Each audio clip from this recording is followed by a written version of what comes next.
Do you think humans are on a collision course with extinction if we don't come back to some of these ancient food preparation strategies?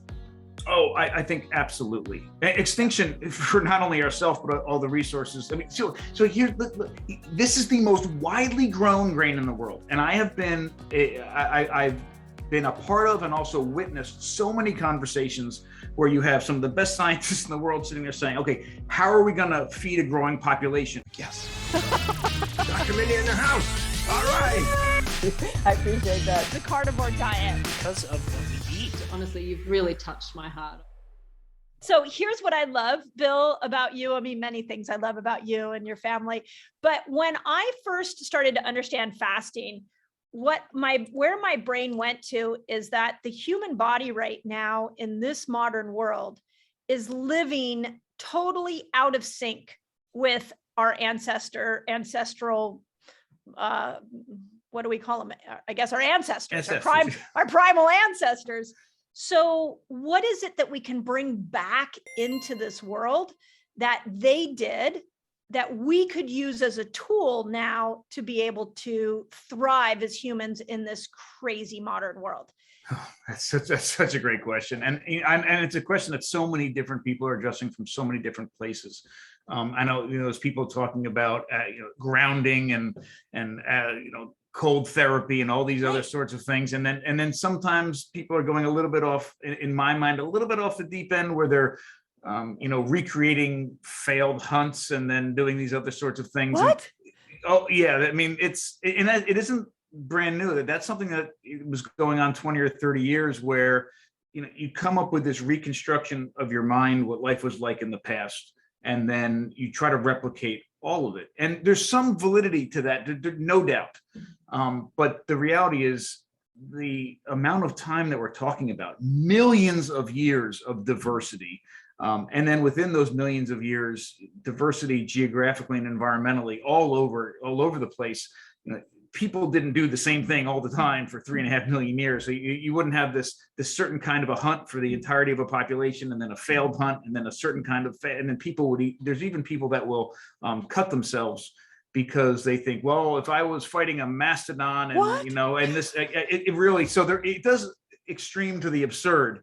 And I'm not suggesting to go that route, but a good solid understanding of the relationship between people and their environment, I think, is very important. And I think trying to replicate access to things like sunlight and fresh air and the earth and all the microbes and all that is important. And then from my point of view, and one of the things that I'm focused on is finding ways to replicate how our ancestors approached food to make it as safe and nourishing as possible to get it ready for our bodies. Yeah. And you're, by the way, the only person I know that's really, truly looking at our primal ancestors and showing us food styles and ways we can start to look at preparing food that would mimic that, which is why I love your book. And I'm going to really recommend, all of you listening, that you go and get Eat Like a Human. And it's just a great, the concept's great. So thank you.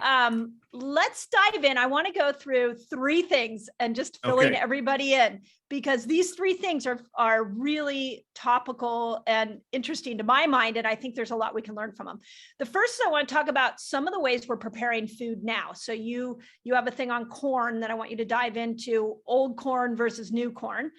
I definitely want to talk about bugs and how we can eat bugs. I have a whole bunch of, I'm so interested on this. And then I want to talk about ash and using ash for healing. So why don't we start with the corn? What is it that's really missing in a main crop right now, like corn? One of the things that's really fascinating to me are the different modern factors involved with kind of teaching us in a very bad sense what food is and how much of it we should be eating. Right? We don't have the same sort of triggers and barriers and things in the past that promoted certain things in our diets and restricted other things in our diets. Right? For example, we have way too much easy, cheap sugar in our grocery stores today, and all of a sudden, because it's so cheap and because it's in so many things, many of us don't realize how bad it actually is. Like, how could something this bad be this prevalent? Well, it is. But it's the same thing with grains and maize or corn. And for the real quick, just a little semantics here. Corn means grain. So it's an old world term that means grain, and it usually refers to the local grain of an area. So if you said corn in Ireland back in the day, it would have meant oats, right? If you said corn in, say, England, it would have meant probably wheat or something like that. So when the early explorers came to the Americas armed with this word corn that just means local grain, and they saw the Native Americans with maize, or what we now consider corn, they just called it corn. It just meant grain. And now it's kind of stuck. So when it's really synonymous, right? So corn or maize is really the same thing. But on the same sense, and this is very important as well to understand, the two major ways that most of us eat corn or maize is one, in a dried, usually ground up form like cornmeal, and then also like at a picnic where you're eating corn on the cob. Corn on the cob is an unripe version of the grain, right? So it has different nutrients, different problems with it, different good things about it, but we're talking about that essential plant, which is a grass that has this grain or maize. Now, the problem with maize, several things is, and one, and how I started, is that it is the most widely grown grain in the entire world. One of the good things about maize is that it's very easy to grow. And within certain latitudes, it's just so easy. And, within that band around the planet, we see tons of maize being grown. In the US, we have government subsidies to grow these things. So it's actually relatively cheap. And we see it in everything. I don't know if it's good or bad, but here's some bad things. One is it's probably the most difficult grain for the human body to fully digest. And back to, I know we've talked about this before, and I know probably most people understand this now, but just because you put a food that contains certain nutrients in your mouth, that doesn't mean those nutrients are in an absorbable or usable state by your body. And maize is maize is probably the poster child for this. And I'll tell you a story in just a moment, but just because you eat maize, the only thing you can guarantee is that it comes out the other end. I'm going to have to describe for our listeners. He's now opened up a very big container of mystery stuff. Post Ford and the stool conversation, I'm a little nervous when it's coming out. Okay, so when my youngest daughter, who's now 14, was very young, we had just moved here, and where I live is in a fairly rural area. There's not a lot of access to stores, especially stores that stay open late. And it was the night before Christmas Eve. And my wife called me, Christina called me. She said, listen, she was counting all the gifts and all the stockings and all this. And she said, listen, obviously we have 3 kids. We have to make sure everything's equal. And she says, listen, we're shy one stocking thing for Alyssa. Oh, gosh. And you have to go get something. And you have, you have a maximum amount you can spend, like $5. And I'm like, you just set me up for failure. We're in the middle of Chestertown, Maryland, on the Eastern Shore. Everything's closed. I have to buy a gift for our 4-year-old daughter, and a $5 limit. So I went into Toys R Us, and I was going through all the aisles, and I couldn't find it. And then I went to the Play-Doh aisle, and I saw it. It was perfect, and I got 2 because of one for her, one for me, and this is it. So number 1, it has so you can describe this mold, but it has this mold. He's got a poop mold. He's holding up a poop mold. I just want you all to know. And it's got 2 colored things. One, somebody's really sick who invented. They either got fired or promoted. I don't know. So it's got this like greenish brown. That's disgusting. Right thing, which is obviously for the poop. But here's the important piece. It also has yellow, and it's for the kernel of corn on the mold. So the mold has not only poop, but a kernel of corn. So I bring this when I speak because it's a perfect example. All of us, everybody listening, has eaten corn on the cob. And usually when you eat it, it's completely overcooked, overboiled. It's terrible at a picnic, and we eat it. And every one of us, whether we want to admit it or not, has seen whole kernels of corn the next day in the bowl. And we maybe laugh about it. Most people, other than you and me, don't talk about it. But the reality is, what are we doing? I mean, that was supposed to be food, and all it did was take a ride on our digestive tract. That's it. Right. It doesn't even break down. doesn't even break down. And that was a visual example of it. I mean, grains, nuts, legumes, seeds, they are physically and chemically designed to withstand the digestive tract of animals. I mean, that's exactly what they do. The fruits, on the other hand, that most of these things are encased in are there to attract. They're sweet smelling, sweet tasting, and they're wonderful. So they want to get eaten. Then the seeds survive the digestive tract, and then they get dumped in a pile of manure. And that's exactly how it's supposed to work. But here we are trying to derive nutrition from this thing that is physically and chemically designed to withstand our digestive tract. And that's such a great example. Now, here's the part we don't usually see. Even if you took that maize or that corn, dried it and ground it up into cornmeal, we wouldn't see it the next day in the bowl. But what the reality is, a lot of the nutrients that were in it did withstand our digestive tract. And if we have a second, and here's the powerful story. So maize was first domesticated probably, and there's a lot of debate, at minimum 8,000 years ago. Some suggestions are up to 12 or 1,000 years ago or longer. In fact, there's some suggestion that maize could have been the first domesticated plant on the planet. Regardless, it has a very long history. And it was the staple food of so many civilizations, the Incas, the Olmecs, the Mayans, I mean, Aztecs. And it wasn't like they had, a little bit of maize in their diet and other stuff. It was a bunch of maize in their diet and a little bit of other stuff. I mean, it was at that level. And so it spreads throughout the Americas, from South America, Central America, all the way into North America. It actually hits places even like New York State at a very early time. So Native American diets in general were, in many cases, dominated by maize by the time the early explorers came and saw it for the first time, about 500 years ago. So explorers saw it. It tastes great. It's filling, it's easy to grow. Of course, they took this back to Europe with them and tried to spread it, and it did spread. It spread like wildfire. But along with the maize, on the tail of the maize, as the maize spread, a disease called pellagra was followed in its wake. And it was first documented in the 1700s in Spain, and then it was documented in Italy, and then we see it in Eastern Europe. And this disease, it's fascinating, really. This disease first shows up as skin lesions. And then pieces of skin are falling off, and sometimes it was misdiagnosed as leprosy. Eventually, if untreated or undealt with, blindness, and then even death in many cases. And this was anywhere where you saw maize, this, especially in poorer populations where maize dominated the diet because it was so incredibly cheap and filling, you saw this pellagra, and it just followed around. It showed up, believe it or not, some authors and researchers suggest that it was the basis for most of the vampire mythology, because it shows up in Eastern Europe at that time, and you would get bleeding in the mouth, aversion to sunlight, pale skin, all of those things. Whether that's true or not, I don't know. We see it again in the mid-19th century at the end of the Irish potato famine, because the US, as famine relief food, was shipping massive quantities of maize to Ireland. And people now that had access to that maize were no longer dying of starvation, but they were getting sick and dying of this weird disease they never saw before. Right. And then most recently, well, most dramatically, at least for us, in the early 1900s, 1920s, 1930s in the American Southeast, it showed up in a mass amounts. People were dying and getting sick left and right.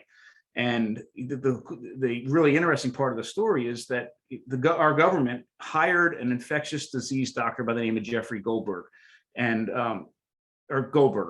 they asked him to study this, and they said, you have to tell us what disease is causing all this trauma. And he studied and came back and he said, listen, I'm an infectious disease doctor. This isn't infectious. It's not infectious at all. It has to do with food. I think it has to do with corn. And they were like, there's no way. First of all, there's no way a disease this bad is food related, right? Does that sound familiar? Right. And number two, don't mess with corn. Corn is king of the South. Don't even mess with it. Go figure out what this was. So he went to mental institutions and prisons, things you can't do today. And he divided the populations in half, fed half of them nothing but corn, fed the other half regular diet, whatever diets they were getting.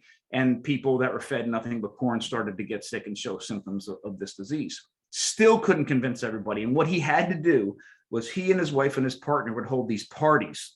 He called them filth parties, because this was a disease that was usually something It showed up in impoverished areas. People called it a filth disease. It was something if somebody in your family got, you were very embarrassed that it had happened. And they gathered a whole bunch of people around, brought people that were suffering from this disease up to the middle, and they would take swabs and swab their mucous membranes and then swab their own. And then they would draw blood from the people that were suffering from it, then put the blood right into their own veins. And then even they would take the skin, the scabs from them and eat them just to show that it wasn't infectious. And they finally convinced people, it's okay, this isn't infectious. But they couldn't figure out what the cause was. And it wasn't until 1936 that a team of doctors who won Scientist of the Year in Time magazine that year as a result of this realized it was a result of a niacin deficiency in their diet. So here's the crazy, crazy part and the punchline of the whole story. This happened in areas where people were starving or very sick already, or actually malnourished already. And maize comes in, it's incredibly cheap, and maize replaces anything else they were eating because it was just so filling and cheap. And all they were eating was maize and or corn in all different forms. They weren't suffering from this disease before because even though they weren't eating enough food, they were getting food from a variety of different sources and getting niacin from some of those sources. But when they just ate the maize, they weren't getting the niacin in their bodies where it needed to go, and they were getting sick and literally dying. When I say over the course, even in just the US alone, over a span of just a couple decades, millions of people got sick and hundreds of thousands were dying from this disease because of eating maize, because of eating corn. Crazy. But the punchline of the story is, all that you can sort of maybe understand, but the problem is maize has massive quantities of niacin in it. I mean, the funniest part is they were eating food, dying and suffering from malnourishment, not getting enough niacin while eating massive quantities of niacin. The problem is the niacin in the maize, along with other things, are locked up in a state that our bodies can't access unless we process the maize properly. This is why we don't see evidence. And this is exactly what the Native Americans were doing for literally thousands of years. We know for sure they were doing it for 4,000 years. And we just identified a new technique, archaeological technique, to directly look at an archaeological site and tell if they were actually nixtamalizing maize. So that 4,000 is going to get pushed back, I bet, by thousands of years as we look further and further. So here we are. Millions of people around the world were getting sick and dying from a disease while eating the food that contained the thing that they didn't, weren't getting into their bodies. And the only thing that they had to do was process that maize properly. And the way to process it properly is called nixtamalization. And it's incredibly simple. In the past, you would use wood ash and water to create an alkaline or lye-like solution, simmer the kernels of maize in it for about 30 minutes, let it sit overnight, and wash it off the next day. It's literally all you have to do. Today, we use other alkaline things like lye or something called cal, or calcium hydroxide, which you can dig up out of the ground. And that's all you need to do. Originally, grits were made the same way. Real tortillas up until the Civil War. After the Civil War, almost all grits are just ground up corn. They're not nixtamalized. So same issue is there. Cornmeal is not nixtamalized, but a real genuine tortilla like you would get in Oaxaca, Mexico, is nixtamalized. A tamale, which the word comes from nixtamalization, is actually a real one, is actually made properly. Yeah. So please tell me you have a course on how to teach people how to do that with corn. We do. And it's so simple. And all you need is the corn. And you can go to Walmart and buy pickling lime, which is actually calcium hydroxide, and do the entire process in a pot on your stove, or go to a Mexican grocery store or Hispanic grocery store and get calcium hydroxide. It is incredibly cheap. And you are talking about not only improving the nutrition, but it improves the flavor, it improves the aroma, it improves the texture as well. Amazing. Just to back up one step. So what I heard in that is they were niacin deficient because the food product that was supposed to give them niacin didn't have it wasn't an available source of niacin. Right. It's in a state called niacin, which our body can't do anything with. It actually has to change. It was locked up in the maize, and it was passing right through their bodies. So is corn our number one way to get niacin, or can we get niacin from other foods? Oh, you can get niacin from other foods. The reason this was such a huge issue in the examples that I mentioned was because, and why it usually only happened in impoverished areas where people didn't have a lot of access to food, is because corn dominated the diets and replaced other foods in their diet. Got it. So it's not like, and I do want to be very, very clear here. I think there's two big takeaways for us today. Most of us have access to a lot of different foods. You're not going to get sick by eating corn on the cob. You're not going to die of pellagra because you're getting all these from other places. Yeah. But at the same token, that story about maize, I think it's a profound, very interesting story, but absolutely is just one example of, you could tell very similar stories about literally almost every single food in our diets today. And it's about that processing. So it's happening in maize, it's happening in dairy, it's happening in grains, it's happening all over the place. And it's the culmination of all those things where the real problems, the root of it is. Do you think, I'm going to go as bold as to say, do you think humans are on a collision course with extinction if we don't come back to some of these ancient food preparation strategies? Oh, I think absolutely. Extinction for not only ourselves, but all the resources. I mean, so here, look, this is the most widely grown grain in the world. And I've been a part of and also witnessed so many conversations where you have some of the best scientists in the world sitting there saying, okay, how are we going to feed a growing population? Oh, maybe we need to genetically modify corn better so that we can plant more stalks on the same acre. And I'm sitting there saying, you're not even getting all the nutrition from the corn we already have. Let's not even start to, maybe that is an important conversation to have some time, but we're not there yet because we're not getting all the nutrition from the food we already have access to. Right. And I will tell you on the flip side of that genetically modified conversation, because I've had it with friends around the dinner table that are really, really intelligent people who are advocates of genetically modified foods because you can feed so many people. But what I hear you saying, and I would agree with, is just because a food can sit on your table and can be highly processed and can go in your mouth doesn't mean it's giving you the nutritional capability that you need to function normally, not even thrive, to function normally as a human. And that has to change, or we are on a collision course with a lot of things. And on top of that, with sitting on your counter, all this processed food, and you're looking at the box or the can or the plastic package, and you read, the nutritional breakdown on the back and the macro and micronutrients, and you have that unfortunately false sense that, okay, if I eat that food that's going into my body and it's going to nourish, all that's going to nourish me. And the reality is, even if it's there, much of it is going to pass right through your digestive tract if you're not healthy and if your food isn't processed properly. Yeah.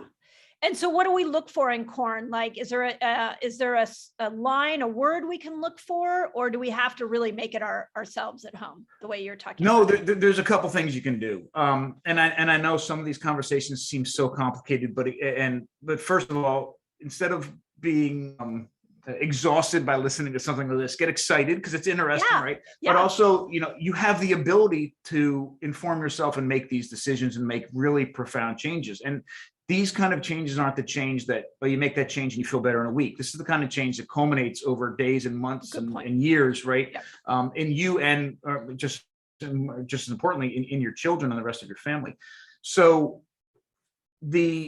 if you start from the perspective that maize is incredibly difficult for the human body to derive nutrition from, and it must be processed properly, then all of a sudden, almost all of the corn products you have access to are off the table, right? Or at least aren't going to deliver all the nutrition that it can. The best way to do it, I truly mean this, and this sounds exhausting too, but again, I find it exciting, but it's empowering is the right word. If you eat a lot of corn, then you know what? Nixtamalize once. Just do it one time in your kitchen. It'll take literally a couple hours.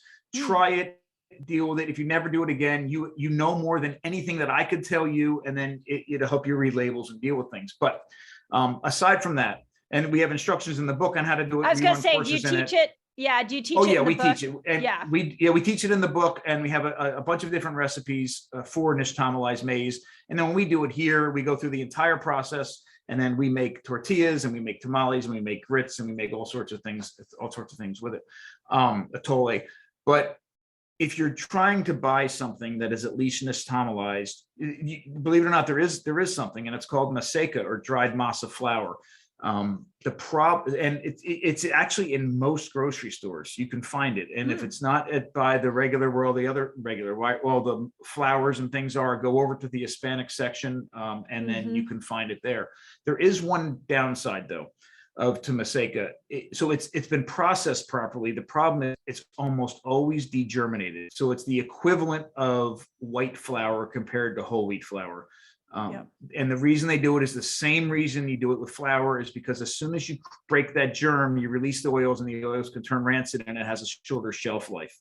So it's all about, so you're getting this, you're getting like a nixtamalized, it's like you're getting a sourdough white bread, 100% white flour sourdough bread, whereas compared to the kind of version I'm talking about would be a sourdough whole wheat loaf, something like that.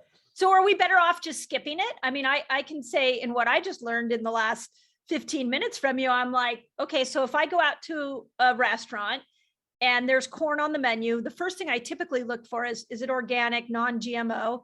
But what I'm now hearing is, if I'm going to eat it, just realize that it's a taste food. It's not going to be anything that's going to contribute to my health in that moment. Not significantly contribute to your health. I mean, you can almost think of it as empty calories, just empty calories. It really is. Now, with tortilla chips, just very quickly, because semantics here are very important. And this is so crazy. A tortilla chip, if it's called a tortilla chip, according to the FDA, it has to be nixtamalized. Unfortunately, so it has to have gone through that process. Unfortunately, it's almost always that degerminated version, but it has been nixtamalized. If it says corn chip, it's not. It's like a Frito, for example, would be just straight corn, but a tortilla chip will have gone through it, but it's the white flour. But here's the sticking point, and this is where it's, by definition, according to the FDA, a tortilla chip has to be fried in vegetable oil. It has to be called a tortilla chip. Yes. It has to be fried in vegetable oil. Inflammatory, just so everybody, you can't fry it in lard. That'll make you insulin resistant really quickly. And here, what we do at the Modern Sunday Kitchen, we nixtamalize every week. We have a molino where we stone grind, and then we hand press tortillas and sell those and put those in some of our meals.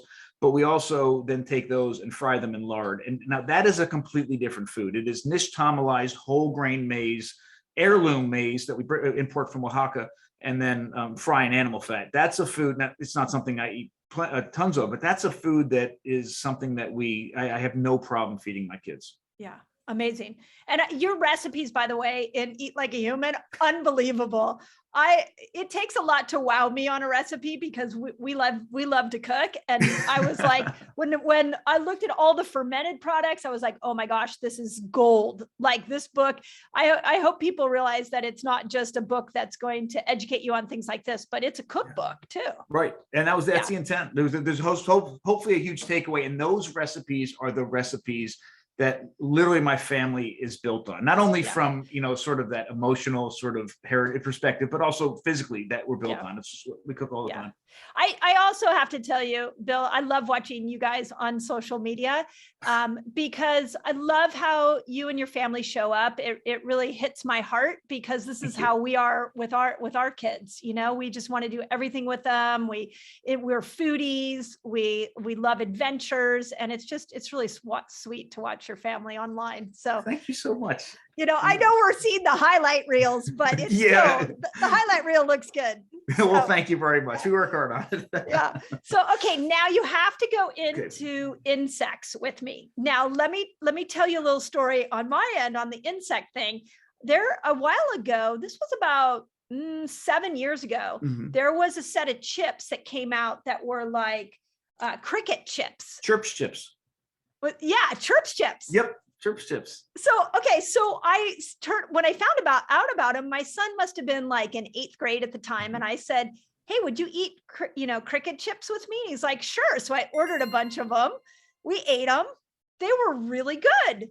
I didn't have like bug legs hanging out my mouth or anything like that. So help us understand why insects are such an important part of our diet.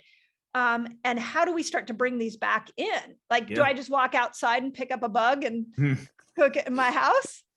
So insects have been in our diets longer than just about anything else. We were, and many people believe that, including me, that before we started creating tools, insects were the most nutritious thing in our diet. And without them, we wouldn't have been doing much of what we're doing.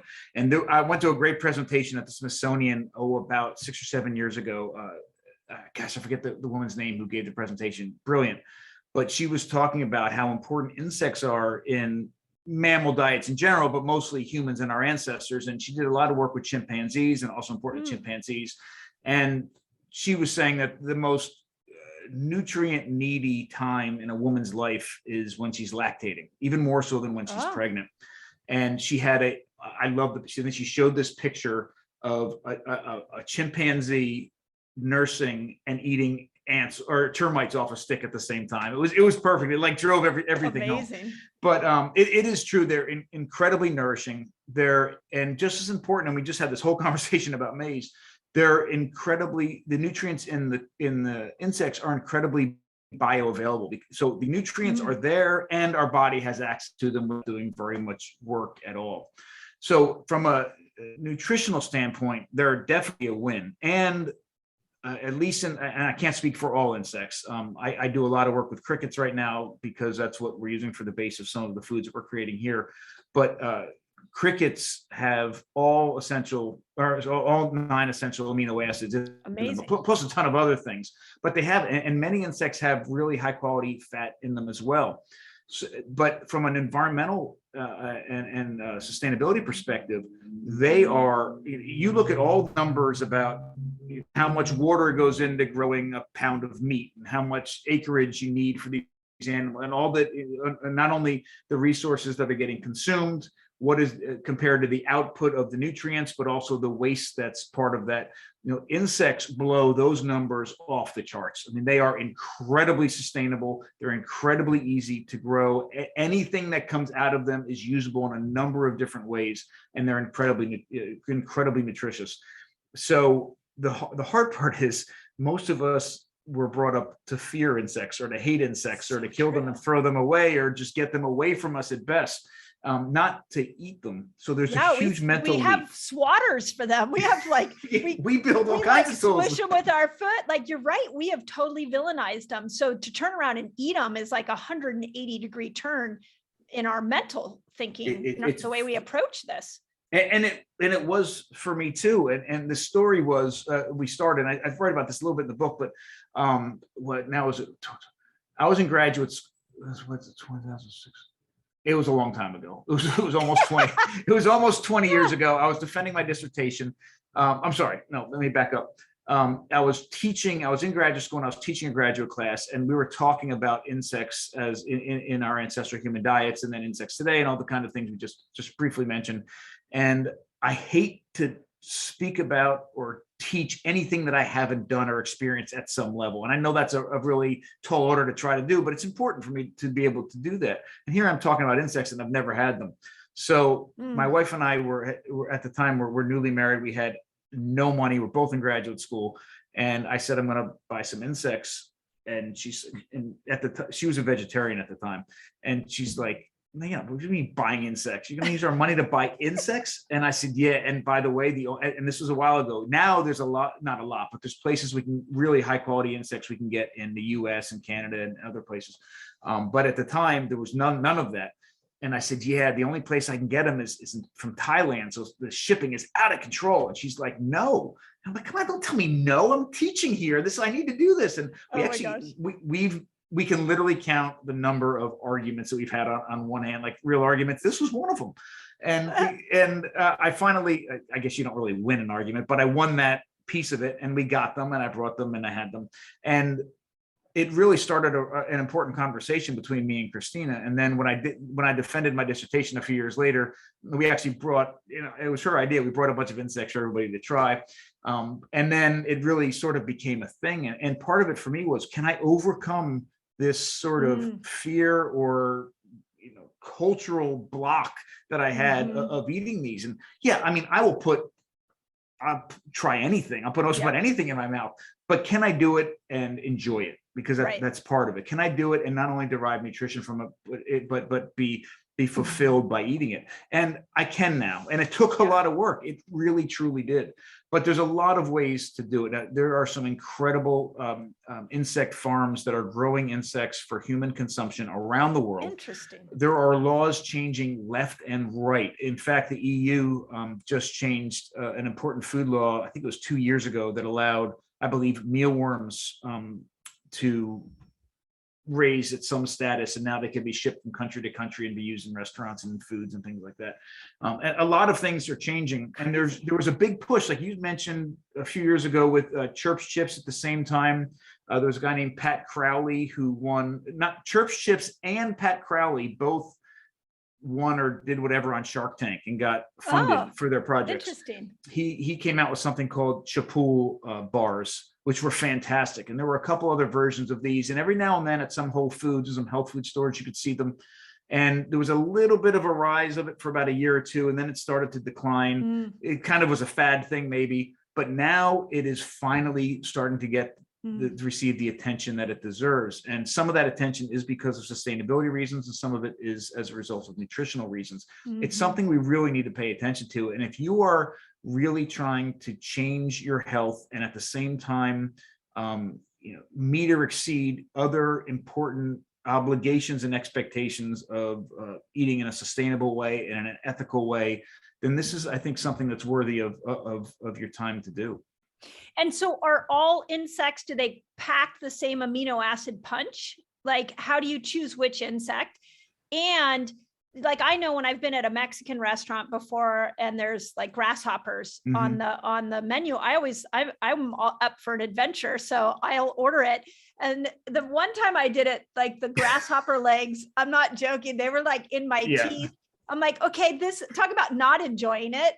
Not only did it not taste like anything, I had grasshopper legs in my teeth for like the rest of the day. Yeah, and that's not enjoyable. It's not. No, it was not a good look. It was not a good look for me, or an enjoyable experience. Seinfeld's wife came out with a book years ago, and it was kind of like how to hide nutrients in your kids' foods or something like that. And it was like how to make like brownies with broccoli in them, so you can get broccoli in your kids and they don't know it. And I really had a huge problem with it because part of the eating is, yes, I want to nourish my family, but I also want them to know what they're eating, and I want them to know why they're eating, and I want to sort of build on one another. I feel, and I bring that up because I feel kind of the same way with insects. There's a couple different approaches to putting insects into your diet. I know some people who have started companies where they're sort of making or using cricket powder, cricket flour, which is nothing more than crickets that are roasted and dried and ground up into a meal, and you can stick it in just about anything. You can put it in you can make the most amazing protein shake on the planet. You can stick it in baked goods. You can do it all sorts of things with it, which is awesome for getting the nutrients where they need to be. It does nothing about creating a larger understanding about the role of insects in our diets and that sort of, those other sorts of things. So we went, and we talk about this in the book, we went to Thailand as a family several years ago because I wanted to experience 3 different things. I wanted the entire family to experience 3 different things. And most of the research we did for the book was done as an entire family because I know my brain is wired in a certain way, and I wanted to experience the things we were experiencing, not only through my eyes, but through my wife's eyes and through my kids' eyes, because I wanted to be able to bring that information back and reach a much larger audience than I would as a 40-something-year-old man. And I thought, and it's really, really worked and really broadened my outlook on a lot of these things. Cool. When we went to Thailand, the 3 things I wanted the family to experience was I wanted to go to some of the major markets in Bangkok and just see what a normal everyday person was buying and how they were purchasing and consuming insects, which there was huge stalls of insects in some of these markets. I wanted to go to a rural area in Thailand and where there's more traditional consumption and production of insects going on. We went to a weaver ant farm in a place called Fitzanulik. And then I wanted to go, there was a amazing chef, his name is Chef Fat, I believe, who had a restaurant called Insects in the Backyard. And the entire restaurant, and I don't know if it had a Michelin star or not. It should have. What? But he was doing the exact opposite of hiding cricket powder in pasta. He was actually celebrating the insects. He wouldn't have never given an insect leg that would have stuck in your teeth, but he was celebrating. The plating was revolved around the way the insects looked. He wasn't hiding anything. He was, celebrating the textures and the flavors and the nuances of different insects in all of these dishes, the way they should be celebrated, just like we do the same thing with certain vegetables and meats and those sorts of things. It was brilliant. But what struck me, and I think this was the big takeaway, and I don't want to give anything away, but I'm going to because it's that important. We made a deal with my youngest daughter, Alyssa, that she wanted to go to this thing called the Unicorn Cafe in Bangkok. And she promised us that she would eat all the insects we put in front of her if we brought her to the Unicorn Cafe. Now, we made the worst parenting mistake on the planet. We brought her to the Unicorn Cafe first because it worked on our schedule better. So we gave her the reward before she did any of the work. No, that's parenting 101. Oh, I know. And it was so bad, but we went to this thing and it was horrible. I mean, it looked like unicorns threw up all. I feel like it's the opposite of anything you stand for. It is, but I really wanted her to experience the other side. So she did that first. Then no matter where we were, she wouldn't do it. Like, she wouldn't eat the insects. Even at this amazing restaurant, she wouldn't eat them. We were with a guy that was making some of the pasta, like I mentioned. He was actually an Italian guy living in Bangkok that had started a company hiding cricket flour in pasta. She ate like one piece. But when our last stop was to that village in the middle of nowhere. We had to it took us forever to get there. And we spent all day harvesting these weaver ant eggs. And then the entire village came out and we spent the entire day cooking and preparing all these dishes with the village. So nothing was hidden from her. In fact, she helped prepare the dishes with all of these people. And when we sat down to eat, there was nothing she didn't eat. And it was all about the context. It was, we put her in an incredibly safe, I mean, we just met these people, but it was a loving and caring situation. It fostered nothing but like human relationships. She cooked alongside of all these people. It was an amazing day, and then sat down and ate the meal. And that was what not put her over the edge, but helped her take that next step. That's and crazy. It was brilliant. It was magical. So I have two questions on that. One, how do we travel with you? Because I know, sign me up. Next time you guys are going somewhere, I want to go with you. That sounds amazing. And then my second question is, okay, so how do we get insects into our diet here in America? Or, we do have a worldwide audience, but most people don't have access to a chef who specializes in insects. Right. So let me answer both those questions. The first one is, and it's actually a timely question. COVID has thrown a wrench into a lot of things, as you know. We are launching very soon, and please keep an eye out on both my website, eatlikeahuman.com, and our family's website, The Modern Stone Age Kitchen. We are re-putting back together because we had everything planned right before COVID hit. We are going to start off by running hopefully 3 trips a year. Food, culture, history, archaeology, anthropology related trips. 1 to Ireland, 1 to Oaxaca, and 1 to Kenya. Amazing. And then we're hoping to expand on that, but those are the first ones just because we know those areas so well and we have really good context, and the stories and the food are just incredible. Well, sign me up. Okay, perfect. And let us know. We're in a new phase of our life. Our kids, one's in college, one's living out on her own in her early 20s.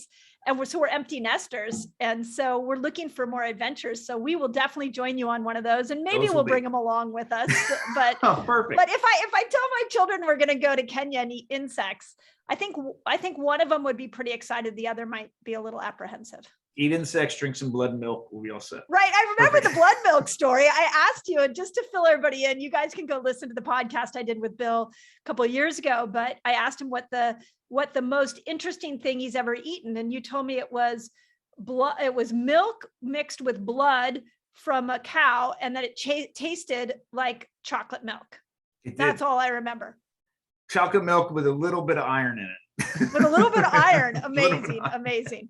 So, but how do we get it here in America? Because I really, I'm with you on this idea. And I also don't know if you know that when you get 30 grams of protein at one sitting into your body, you trigger an amino acid receptor sensor in your muscles that opens up that muscle for those amino acids to go in and make that muscle function better. But the threshold is somewhere between 25 to 30 grams at one time. Okay. So that's what the research says. So they are now saying, muscle is the organ of longevity. I can tell you women over 40, as they go through menopause, really have to focus on muscle. So if insects become this power protein amino acid punch, it really can help with our need to really add more protein into our diet. Absolutely. So there's a couple things. This is the perfect time to have this conversation. If we had this conversation even 2 years ago, it'd be difficult for me to even help you find good sources of insects. But over the past few years, more and more have been popping up, more and more facilities that are actually raising these insects for human consumption. So when I started, I was, other than shipping stuff from Thailand, and real quick, the reason we went to Thailand is because I wanted to go to the place that we got the very first insects that we ate. There's a lot of places we certainly could have gone, but that was why.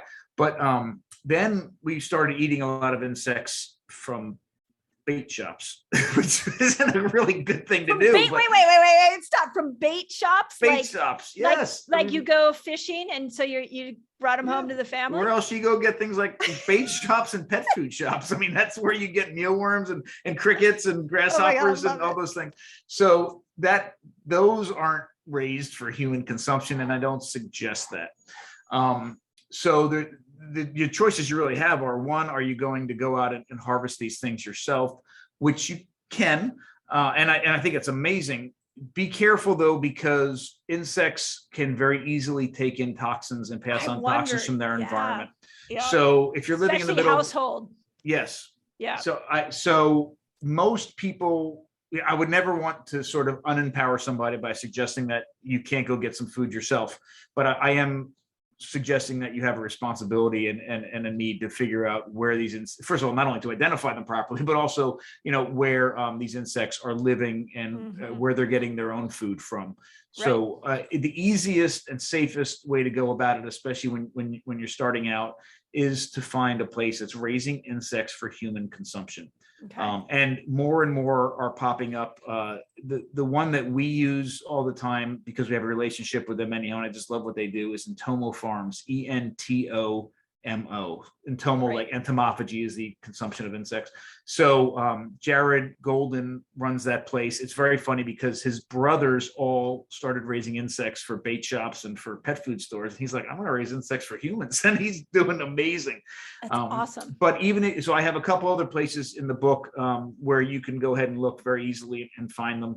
The cool thing is, when I was teaching at Washington College, every year we would do an insect meal, or an insect offerings. We would cook a bunch of insects and serve them and provide a bunch of information about the health and environmental reasons to be consuming insects. And it started at health department was like, you can't do this. Like, no. And the only reason they let us do it at all was because we were in a closed, we were kind of a gray area because it was a closed community and we weren't like advertising to the public and all this, but she kept saying, no, you can't do this. And they kept hiding me under the steps to go up to the cafeteria. We'd have this little table under the steps, and it kept making me so angry because I wanted to show that this is actually real food, and everything everybody was making me do was showing that it was this weird thing. Right. And I kept pushing the health department until she finally dove in deep. And she found out that insects right now in the US are classified as GRAS, which means generally regarded as safe. Oh, yeah. it has the same designation as salt and pepper. So you can't, as long as they're coming from an approved source, as long as they're coming from a place that's growing insects for human consumption, you can not, you can serve them, you can make them. We sell insect related foods here at the Modern Stone Age Kitchen. And what was very cool is, you know, we were under the steps for like 8 years, and then finally we were freed. And the next year we built a mock-up taco truck up in the dining hall, and people got tacos from us. And the next year they gave us an entire station in the dining hall one day. And so it really, I was so proud, because it was like, you can go and get this that you consider food, this that you consider food, or this that is actually also food. So amazing. There's a lot. So we can do. The Modern Stone Age Kitchen can people order online? Again, we have a worldwide audience. Yes. So we have two. Christina and I left the college in June. Yeah, congrats. Thank you very much. It was a very good move, because we have been able, we've had so many dreams about doing everything we can to empower and nourish the community, that we've been able to take the steps we need to do that. We have the Eastern Shore Food Lab, which is what I started through the college years ago, is now become a nonprofit. And so all of our teaching and research and outreach is done through that. And then our for-profit food production, the Modern Stone Age Kitchen, is actually downstairs, and we have a storefront there. We do deliveries. We do the farmers markets. But yes, we do have. We're expanding our shipping, and some of the insect things that we're creating, we will be shipping very soon as well. So that you can find at Modern Stone Age Kitchen. Yeah, and I saw that actually on one of your posts on Instagram, that there was it looked like a little fat bomb of insects, and of course my little fasting brain was like, oh my gosh, that would be perfect to break a fast with, because it's high protein. High fat. What's that called? I meant to order some. I just saw it like at 10 o'clock. We call them cricket protein bombs. We call them, but it really is. It's fat and protein is really what it is. Amazing. Very little carbohydrates. We have it's sweetened a little bit, or a little bit, not a lot. There's a little bit of dates and a little bit of raw honey, but that's it. Okay. Yeah, but perfect to break a fast with. Absolutely. Because when I'm doing a lot of teaching right now, and actually I dedicated a whole chapter to it in my new book on the importance of what you break your fast with. Because like you, where both of our work comes together is, I love fasting so that we can mimic our primal ancestors, and we can go into these feast famine cycling style of eating. And yet what I see when I'm teaching fasting to the modern world is that people are breaking their fasts with toxic food. And it's not hard to get toxic food, to your point on maize. I mean, it's easy to get toxic food. I mean, you have to really be conscious to get not toxic food. So I'm always trying to come up with new ideas for breaking a fast. And protein is an amazing way to do it. And I looked at those, what do they call them? Cricket balls? Cricket fat bombs? We call them cricket protein bombs. We were calling them cricket balls, but that didn't go over very well. So no, maybe not. Yeah, but that would be a perfect thing to break a fast with, because if you look at just the two states of healing in the body, when you go into a fast, you go into what we call autophagy, where the cells are cleaning themselves out and making themselves more efficient. But on the other end of that is a cellular process called mTOR. And mTOR builds up your mitochondria, powers up your cells, can build you up muscle. But they're like night and day. They can't exist at the same time. So when you go into a fasted state, and then you take something like these cricket treats and you break your fast with that, you've now literally have the best of both worlds, and you're mimicking what our ancestors did. Yeah, absolutely. Absolutely. And I'm so glad you said that. It's got my mind spinning right now. But we have 3 teenagers, and it is so hard to have a snack in the house that we believe in. Like something that you can just pop into your mouth, that's actually slightly storable, that has the nutrients that we want, and doesn't have any of the bad stuff in it. This is one of the few things that we actually have in our house. I mean, that we believe in and have and love when they eat. So, and the other thing, we are committed. Anything that, it's so funny, because Christina spent all this time trying to do really the reason we did almost all the research that we did was trying to learn how to just feed our own family.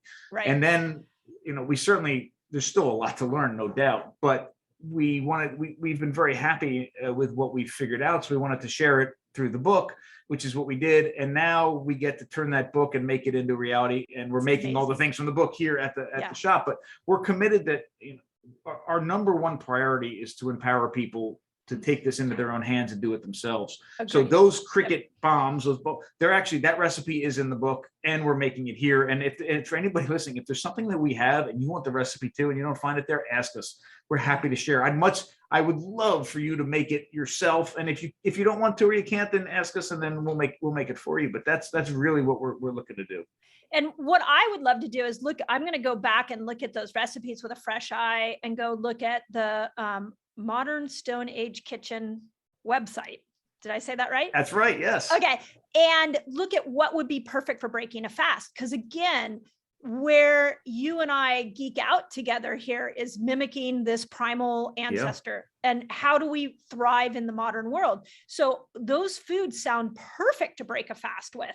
So this is a to be continued conversation where I'm going to look at your food and match it to my fast. And let's come up with the perfect, feast famine cycling experience for a human. Awesome. I love it. I love every part of that. Absolutely. Okay. Yes. To be continued. Okay. To be continued. Yes, we can't finish this conversation without a good old explanation of ash. That in your book was another thing that it was brilliant because we have a green egg in the back of now in our house, and my husband and son love the green egg, and there's a lot of ash there. So is ash from a fire something we should be looking at as a healing food or a healing tool, and how would we use it? Yes, it depends on what the fire was built on, right? Just like the insects. Just like the insects. So if you're burning usually conifers, which most people don't burn, but things like spruce or hemlock or pine, there's a lot of issues with the residues left behind from the resins and those sorts of things. So most of the time that ash is not desirable. And if you're burning pressure treated wood or painted wood or those sorts of things, then that ash is more toxic than it is helpful at all. So Duraflame, the ash from my Duraflame is not what we're talking about here.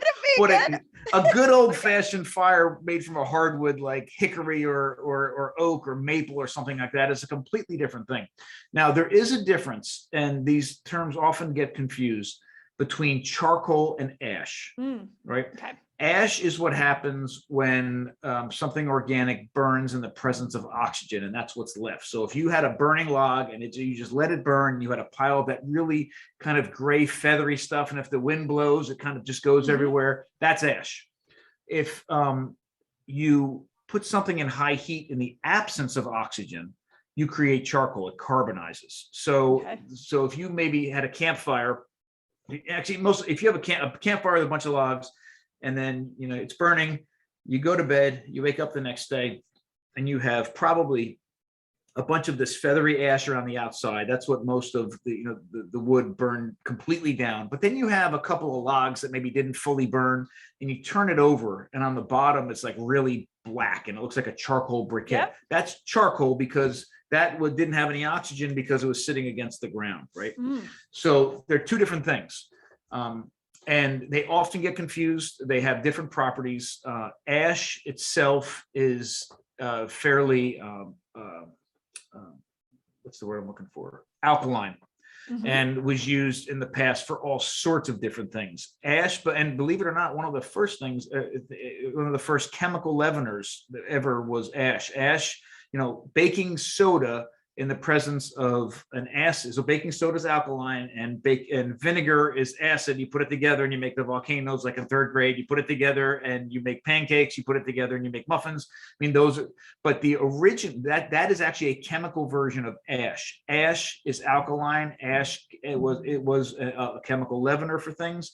Ash, a refined version of ash called potash, worked even better. And a more refined version of that called pearl ash was actually what we started to make synthetically in the 1800s to make baking soda.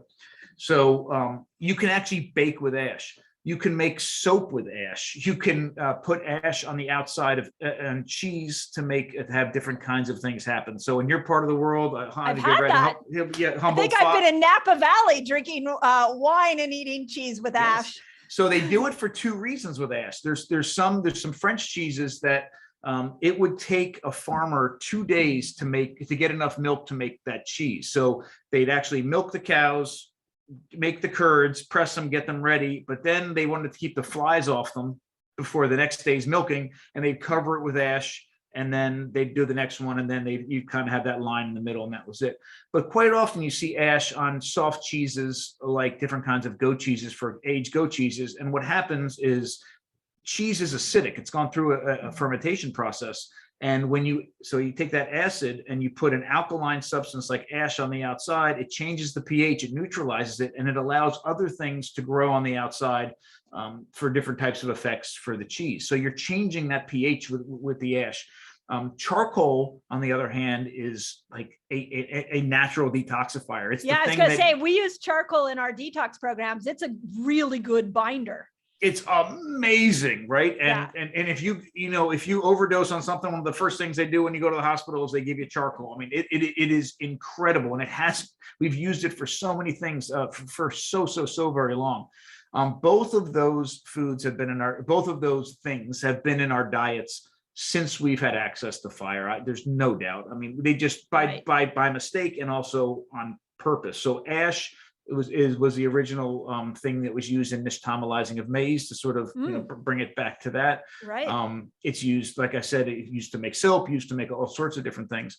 One of the easiest things to do ash-wise is actually, if you have any leftover herbs, burn them. Literally burn them. Put them in your oven. I talk about it in the book. Put them in your oven at a high temperature until they literally burn and turn to ash, and they've become a storable seasoning now. And there's a lot of high-end restaurants doing just that. The reason I put this in, and we had a long discussion with the publisher whether this chapter even should be in the book. I said, absolutely. Listen, I am asking people if they're going to take that step to rethink what real food really means and turn to the past as sort of a framework for this understanding. I mean, we're still living in these Stone Age bodies. Let's talk about all of it. And we still didn't talk about everything. I mean, pre-masticating our food and all those sorts of, there's all sorts of things we could have talked about, but I wanted to sort of push that a little bit. So it's earth, ash, and charcoal. And ash is important, charcoal is important. Earth is incredibly important as well. I mean, there's certain kinds of like dirt, like clay. Yeah. Almost every animal on the planet eats clay. And they do it for two main reasons. One is to get different kinds of minerals that they're not getting in their normal diet. Pica, do you remember? That was one of the things I remember learning like early on, like people who eat dirt had a mineral deficiency, and it's a legitimate thing called pica. It's legitimate. Absolutely. But it's not like you're eating lead paint chips off the windowsill. It's you're eating something that your body actually needs. Yeah. And the other reason is because clay binds with all sorts of toxins and allows those toxins to safely pass through your body. And it's actually used in a bunch of traditional cooking. So how do we eat that? Listen, it's great. So we talk there. It is in the book, like you mentioned. There are actually books on just including these things in your diet. There's not a lot about charcoal and ash, except for little mentions here and there in other applications, like cheese making books, for example, and the like. There are entire books on clay, and you can actually. The cool thing is you can go to Amazon and buy ash, food grade charcoal, and activated charcoal, and also food grade clay as well. Yep. And do you have recipes in the book on how we cook with those? Yeah, absolutely. Yes. I Wait, does it go in? You have a recipe for everything. Does it go into like a bread? Like is it act like a flour? Is that where you would put what, the clay? All of it, clay, the charcoal, and the ash. It probably all has a little different texture. We, unfortunately, charcoal is not on the GRAS list. In fact, even though it's been in our diets forever, and even though if somebody's sick, it's one of the first things we give them.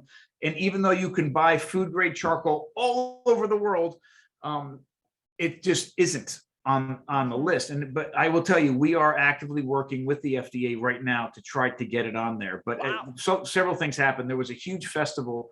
And they sort of looked the other way for a long time. There was a huge festival, I believe it was in San Francisco about 10 years ago, called, or maybe a little more recent, but it was called 50 Shades of Charcoal. And all the chefs, it had charcoal in every dish that they presented there. Amazing. And it caused this big uproar. It was widely accepted by everybody that went, but the FDA went nuts. And then a bunch of right afterwards, a bunch of chefs in New York City were using charcoal in a lot of their cooking, which you can go all over the world and see charcoal intentionally put into food.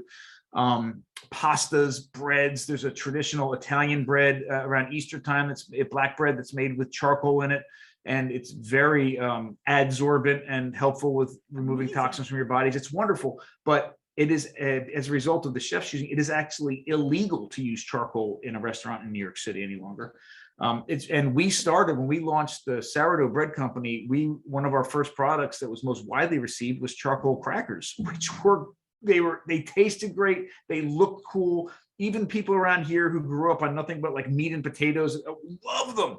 And then we were told we weren't allowed to make them and sell them anymore. So the recipe for them is in the book because you can make them in your own home. So charcoal is easily put into all sorts of baked goods. It's easily put into things like shakes and the like. Does it change if you cook it? Like if you heat all of these up, will the temperature change the healing property? For those, no, unless, the activated charcoal is brought up to a super high temperature. I believe there's some chemicals involved in making it activated. And all activated means is, the reason charcoal is so incredibly adsorbent is because it has all these caverns. I mean, it's just like, it's nothing but a shell of caves and everything can get stuck up in there. And activated charcoal just has more of those, has more of that open space on the inside. And there's a couple ways that they make that happen. But no, I mean, with a lot of things like baking soda, for example, if you heat that, it does chemically change to something different. But ash, I mean, these have already been through the heat process. Nothing you're going to do in your oven is beyond what it's been through already. Yeah. So fascinating. Do you feel like when we look at these three categories, I feel like we've got two sides of the health equation. We've got the destruction that food is doing to our health. Just normal food walking into a grocery store is no longer the same food that we had years ago. So we have this modern made version of food in our supermarket, and then we're missing these key things like ash and insects, and then just the way corn should properly be made. Do you feel like if we let's just take those three things, if we could just bring them back into our diet, it's powerful enough to overcome the lack of nutrients that we're getting from our normal food that we're buying at a supermarket? That is an awesome question. I don't know if it'll overcome all of it, but I think two things are going to happen at the same time that's going to allow the issues to be overcome. One is, yes, you will get an influx of nutrition your body can actually do something with that will work wonders, no doubt. I don't know if it'll overcome all of the issues, but at the same time, by opening your mind and including things like properly processed maize, some insects, maybe some things that are on the fringe, like some earth and ash or some charcoal, you're putting your mind in a different state to look at your entire diet through a different lens and probably take whatever steps are necessary to overcome the rest of it. But those are great steps, no doubt. Yeah. And the insect one is so easy to take. And I know some people are sitting here cringing, but we eat them as kids. I mean, we actually pull insects out of our kids' hands as they're putting them towards our mouths. I mean, it isn't a non-human thing. It is a non-human thing to force us not to eat food that can deliver such incredible nutrition, and if done properly, also, meet the other cultural and emotional expectations of eating. It's worth it. You know what? Start with some cricket powder. Start with some of these cricket balls, and it's going to blow your mind. We started putting them on the shelves a month ago here, and we can't make them fast enough. Yeah. I can't wait to go and order a bunch of stuff. Plus, Sequoia and I are foodies. We love cooking. This is why we love watching everything you do online and how you're like all the amazing recipes. But now I'm going to go home tonight and be like, okay, we're going to expand our diet. I really am a big fan of diversity of foods. I feel like in order to feed your microbiome, you have to stop eating the same foods over and over and over again. And you just gave like 3 huge food categories that will be a whole new experience to the gut bacteria in our guts. Awesome. So I'm like, I can't wait. This is amazing. This was like as interesting as the first time I talked to you. So well, thank you. I love what you're up to. Let me finish on this thought. One, how can people find you? We've already talked a lot about that, but for my listeners, what I think is so beautiful about the marriage of your information and my information is we truly are trying to get the human body back to a more foundational way it wants to be treated. Absolutely. So how do people find your resources?